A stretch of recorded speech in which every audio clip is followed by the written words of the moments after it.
అవట్లేదా?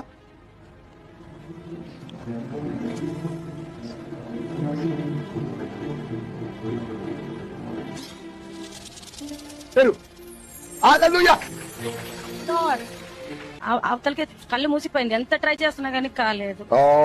గట్టిగా చమ్మలు కొడదాం, గట్టిగా హల్లెలూయా.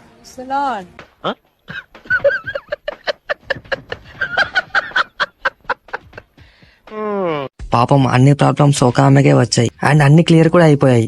God is great. Sorry pastor is great. ఇప్పుడు మీకు కేజీఎఫ్, సలారు, బాహుబలి దాని మమ్మీ రికార్డ్స్ బ్రేక్ చేసే స్టోరీ ఒక ఆంటీ చెప్తుంది, వినండి. తలుపు దగ్గర ఇటుక రాయి తీసుకుని నా దగ్గరకు వచ్చారు. నా దగ్గరకు వచ్చి నా దగ్గర కూర్చుని ఆ ఇటుక రాయి పెట్టి నా గుండెల మీద ప్రారంభించారు. ఎప్పుడైతే ఇటుక రాయి పెట్టి గుండెల మీద గుద్దుతున్నారు, పైన చర్మం మొత్తం పగిలిపోయి రక్తం కారిపోతుంది. 10 దెబ్బల వరకు భయంకరమైన బాధ, తట్టుకోలేనంత బాధ.